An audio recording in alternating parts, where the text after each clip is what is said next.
Hey guys, Michelle Galliard here, Michelle B with the Functional Medicine Centers, coming to you live today to talk about, I'm going to talk about control, right? It's a word that a lot of us think and wish we had more of, right? So what can we control? The interesting thing that I teach to all of my clients is that our mind is like a computer, basically. It's like a movie theater going on in our heads. And so what we think and what we live on a daily basis is controlled by what we think. And so a lot of the time we waste effort, time, and enthusiasm thinking we can control things that we cannot. Show of hands here who thinks you really can control your spouse. Anyone? Can you control the weather? Can you control, there's just so much that we think we can hold on to and control, and literally the only thing we have pure control over is our thoughts and the way we function and the way that we think. That is the only thing we have control of. And an interesting saying by Tony Robbins, I studied also with the Robbins Madonna's Institute, and he will say, if you went to a movie and it was the worst movie you've ever been to in your life, and you it was a horror show, and you told your friends, I hated that movie, it was awful, it was absolutely terrible, it was traumatizing, I can't even get over it, I'm gonna go back and watch it 100 times. What would your friends say, right? But we're doing that. We are doing that every single day. We are replaying traumas or fears of the future, or concerns over what if. That's my second book coming out. We're going to talk about what can we control and what if. You're watching these horror movies all day long, and the only way to stop them is to get control over our mind. So to go onto a tangent of the past year, so before COVID and everything hit, I did some blood work, and it was pretty decent. I had cortisol. There's some issues. Okay, let's double check your blood sugar, getting maybe towards a little fatty liver again. Little tweaks here and there because I like to make sure it's ideal. But I had hormones. I had cortisol. I was doing pretty decent. This whole COVID thing hit, and I'm going to say that people basically signed up for one camp or another. It feels like the entire world we either went to the camp of, I think this is the most terrifying thing, it's going to wipe out the planet, it's going to be the most horrifying virus that ever occurred, and we're all going to die, right? So you lived in fear. Or we took the other camp in which we thought, this is all a government conspiracy, they're all just out to get us, it was blah, blah, blah, blah, blah, and you took that camp, right?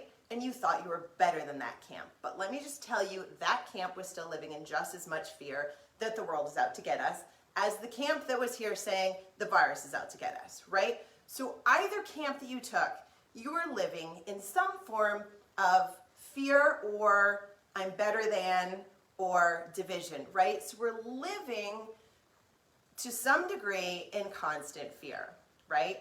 And thinking we're better than the other camp. And this is part of what drew our country apart a little bit, were these camps. I'm not going to say which camp I was in, but I definitely got pulled, let myself and my mind be pulled, I'm not going to show you my direction, to one of those camps. And about 3-4 months in, I had my blood work retested. I had 0. I think I said less than 0. If that's possible, it was like a negative decimal of testosterone. 0, gone, nothing. My cortisol was pretty shot. My blood picture looked terrible compared to, and I was like, gosh, 4 months ago, I was doing pretty well. This is what Dr. G talked about just yesterday, the testosterone. Why do we care, right? So cortisol is made by our adrenals. Our adrenals right above our kidneys. And cortisol can go 2 ways. It can go down to making pregnenolone. Sorry, I got my strength. Or it can go down through DHEA and create testosterone. So when we are overtaxing our adrenals by freaking out, so like gazelle in the grass, right? It's animal nature for us to be scared. So the gazelle in the grass is sitting there eating its grass, head down in the grass, that's its life. The sound of a stick breaking in the distance Gazelle looks up. It's instantly in fight or flight, right? That is natural animal instinct. We all have that. We are still animals. We have that, brain stem of, do I need to be on alert? But the difference between the gazelle and the human is that gazelle looks around, assesses with its little brain, I don't see a lion, done, I'm back to eating my grass. But humans don't have, we have this lovely frontal lobe, which we call the filter, which has great aspects and really negative aspects if we're not controlling it. So for the human, we'll look around and say, no lion.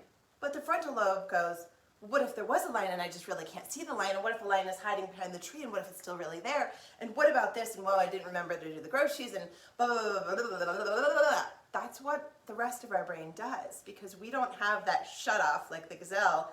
Grass, fear, nope, back to grass. The rest of us, humans, keep going with that movie, and we keep staying whatever camp we're in of fear, and literally the only thing we are able to control is what we are thinking and whether we are fight, flight, or freeze. So you hear fight or flight, do you know there's a third one, which is freeze, and that's all of us that hold this neck tension right here all day and kind of don't breathe and live in this what if. That's the other aspect of fight or flight. That's a gazelle with a lion. You're always like frozen, not breathing. It affects our entire system. It affects your blood sugar, your cortisol, your testosterone, your growth hormone. It affects your entire system. Stress kills. It literally, stress kills. So what I like to do with people, so the brain is literally a movie theater, like I said.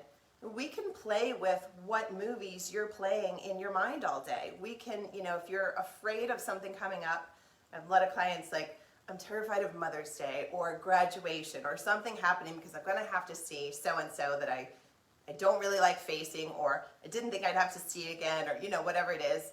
So you're already going to start creating the what ifs of that future event, right? And if we are not in control of our mind, it just kind of goes like a in the yoga world, they'll call it the monkey, the monkey jumping around, the whatever monkey, like dancing monkey.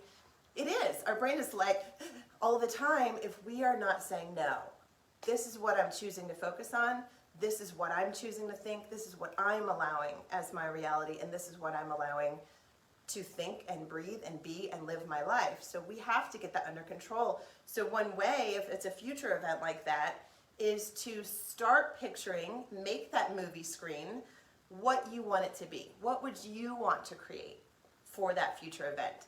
So maybe you picture what you're going to wear, you picture what it smells like, you bring in as many senses as you can, and you start creating that picture in your mind the way you would like to create it. What could I say to such and such? How could I prepare my breathing techniques ahead of time so that when I notice trigger come, I know how to breathe into my belly and just take a moment to go, no, I'm in control here. I'm in control of my mind. I'm in control of my reactions. I'm in control of what I say in response. I'm in control of how I react. So we can't control the weather coming in if a hurricane's going to hit. We can't control if mother-in-law is going to say something so stupid you want to smack her. But we can control what our reaction is. And that is the challenge. That is the work. So when I was spiraling down that camp in the beginning of last year, like I said, my profile of health went down. So what did I do? I saw that data and said, okay,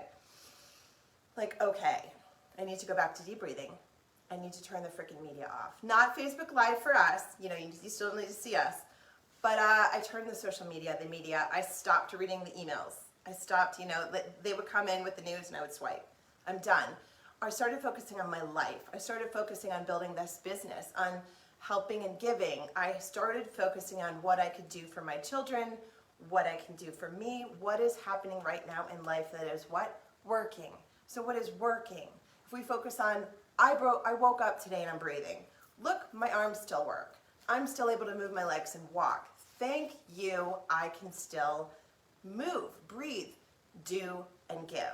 So every day waking up, I mentioned this in the last one, waking up with that forced smile if you have to, waking up with gratitude, waking up with what do I need to do, give, live, and be today, and cancel that stuff out. I know, but we are literally not changing what's happening on the planet by stressing about it. I guarantee, if anything, we've made it worse by sitting here stressing about it rather than praying about it or giving gratitude for what is working or focusing on your life in what is going beautifully. Do you have a wonderful spouse or children or a date or a beautiful sunny day? Do you have a beach that you're able to go visit? Do you have a mountain that you can hike? There are so many beautiful things happening in this world right now. There are so many beautiful things happening right now, even as the chaos is occurring. Even people who lost their jobs, there was something beautiful still happening in their life. I swear to you, there's always something that is working. And so it becomes, let's focus on what's working. Let's focus on how I can control where my monkey brain train is going.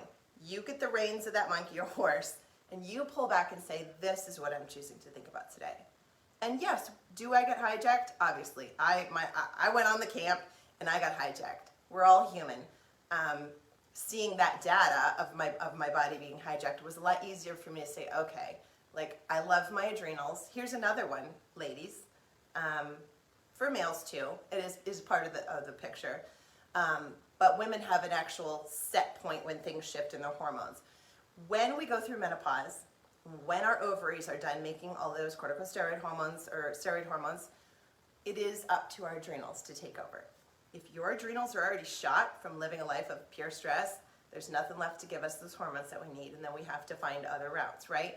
It is much simpler menopause. It is a much happier after menopause life if you have a body system that can make the hormones that you still need. If you've shot your adrenals, you've kind of shot that path, right? Is it too late? Usually not. Usually our adrenals are not like shut down dead, cold in the dirt, and we can still make changes. So today, I want your focus to be, what are my adrenals doing? And how can I support them? And what am I doing for myself that could make my health better? The first one is to breathe.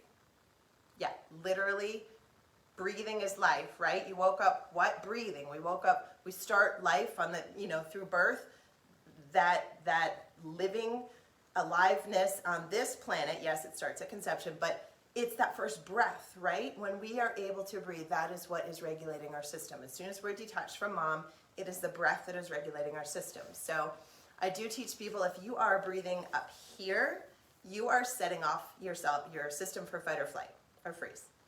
If you're in freeze, you're probably not breathing at all. But when we breathe here, like this, when we're doing that, I feel it. I feel a rush when I do that. If you try that, I feel this rush go to my head, kind of a panicky feeling, because that is literally the posture that sets off the fight or flight. So I want you to relax those neck and shoulders down and focus breathing down in here. I don't really teach people like a square breathing or hold your breath at the top. Those who have any propensity towards anxiety get that feeling of like, it's scary to hold your breath, and then also, what about when I stop concentrating on my breathing? Am I still going to keep breathing? So we don't, just breathe. Just want you to breathe in a way that is healthy for your body. So I do talk a lot about the transverse abdominis. When we are focusing on breath, I want you to let that go and breathe into it. Let that belly go out. Let yourself breathe down into here. Fill up these ribs, and then let it out as it's naturally ready. That's as complex as I want you to make it. Breathe into here and let it go. Just for a few moments, even 2 breaths. If 2 breaths is more than what you were doing before, you're already getting yourself into calming down. I have had some clients that I recommend progressive muscle relaxation before bed. There's loads of apps, like YouTube music videos of, clips of people guiding you through the progressive muscle relaxation. And you might prefer a male voice or a female voice or soft music in the background or not. So I let them choose. But anything that gets your system coming back into a calm place, if you can work on training your brain and training your body to be able to go in it. So you find a set time in the day, maybe in the bath at night, maybe first thing when you wake up, where you see if you can get your body to 0. And what does that mean? It means 0 sensation. You're just literally like there's nothing. if you can get yourself to 0 and start training that, you're going to be more easily able over time to be able to train your mind to see, I'm spiraling down that avenue, I'm going to the camp, I'm going down the train. It's that awareness that I'm going there, and then the training of, I've already started practicing the ability to get my body to 0. Maybe you start with a 2. Maybe you're at a 10 or 20 all the time. If you can get to like a 2 or 3, hey, that's progress, right? Until you can get yourself down to a 0 or 1. It comes from taking the time to take care of your mind, which is taking care of your adrenals, which is taking care of your blood sugar, which is taking care of your entire system. So what I want you to do is take the time to calm yourself and breathe occasionally during the day. It's not like, you gotta do an hour-long yoga or anything, just like a couple minutes, once a day even. If you can bring your breathing, if you can relax those shoulders down and just start training the mind and body to be able to come to a more peaceful place, right? That's my tidbit. What else do I have for you? So I did get my numbers back up. So we took this plan and I started shutting the media off and I started doing my breathing. I started taking a couple supplements to support adrenals and support testosterone so I could, and I tested again and I had them. They came back, so they do come back. We are resilient. If we do the right things for our body and ourself and our mind, so I do believe the mind is the core of a lot of our healing. If we do what's right for our body and our mind, we can recover. We are resilient. We can rebuild cells. We can rebuild brain cells now. We know. We didn't think a couple years ago that was possible.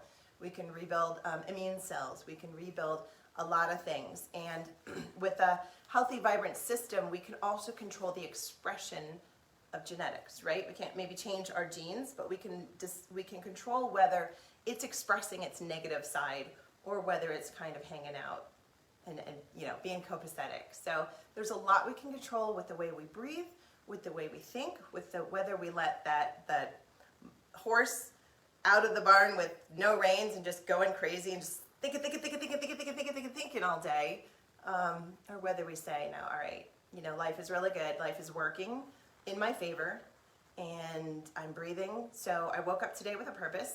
I woke up today, which means I'm on this planet still, which means I have something to accomplish and something to achieve.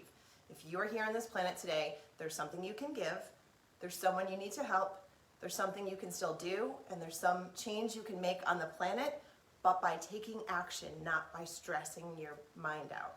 Yes? So it's wonderful to see all of you. Yay, thank you. Good to see all of you, and I hope you have an absolutely fabulous day. Bless you.